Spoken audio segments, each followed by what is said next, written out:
गीता के page number 88 में मैं पहुंच चुका हूं। भगवान श्री कृष्ण और अर्जुन के बीच में संवाद हो रहा है।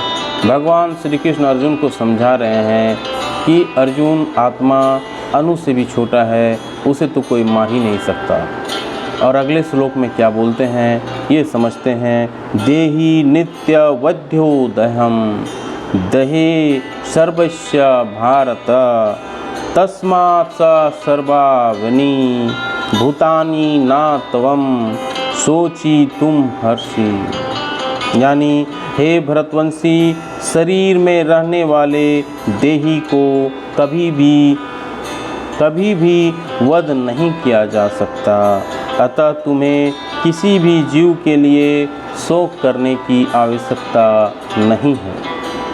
तो शरीर में रहने वाले देही यानी आत्मा को कभी भी वध नहीं किया जा सकता है और इसे मारने के लिए कभी भी तुम्हें शोक नहीं करना चाहिए अर्जुन। ये भगवान श्री कृष्ण अर्जुन को बता रहे हैं। अब भगवान अविकारी आत्मा विषयक अपना उपदेश समाप्त कर रहे हैं। अमर आत्मा का अनेक प्रकार से वर्णन करते हुए भगवान कृष्ण ने आत्मा को अमर तथा शरीर को नाशवान सिद्ध किया है।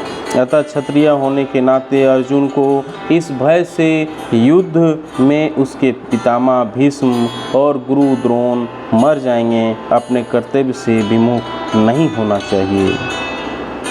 कृष्ण को प्रमाण मानकर भौतिक देह से भिन्न आत्मा का पृथक अस्तित्व स्वीकार करना ही होगा। यह नहीं कि आत्मा जैसे कोई वस्तु नहीं है या जीवन के लक्षण रसायनों की अंत क्रिया के फलस्वरूप एक विशेष अवस्था में प्रकट होते हैं। यद्यपि आत्मा अमर है, किंतु इससे हिंसा को प्रोत्साहित नहीं किया जाता। फिर भी युद्ध के समय हिंसा का निषेध नहीं किया जाता, क्योंकि तब इसकी आवश्यकता रहती है। ऐसी आवश्यकता को भगवान की आज्ञा के आधार पर उचित ठहराया जा सकता है, स्वेच्छा से नहीं।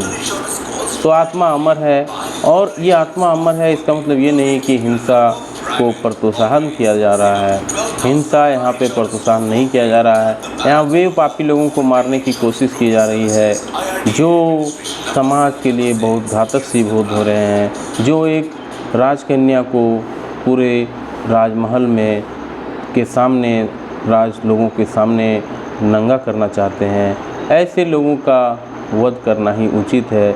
अगर राजकन्या का इस तरह से अपमान हो रहा होगा तो समाज में छोटे लोगों का किस तरह से अपमान हो रहा होगा, ये सोचने वाली बात होगी। इसीलिए अधर्म खत्म हो चुका था और धर्म की स्थापना के लिए हिंसा को प्रोत्साहन करना जरूरी था।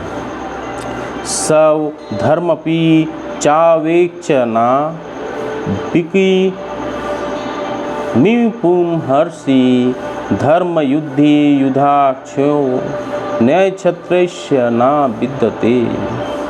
क्षत्रिय होने के नाते अपने विशिष्ट धर्म का विचार करते हुए तुम्हें जानना चाहिए कि धर्म के लिए युद्ध करने से बढ़कर तुम्हारे लिए अन्य कोई कार्य नहीं है।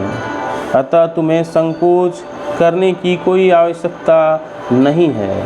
तो भगवान श्री कृष्ण अर्जुन को बता रहे हैं कि तुम क्षत्रिय हो और क्षत्रियों को धर्म की रक्षा करने के लिए युद्ध करना ही पड़ता है, और इसके लिए तुम्हें संकोच करने की कोई आवश्यकता नहीं है।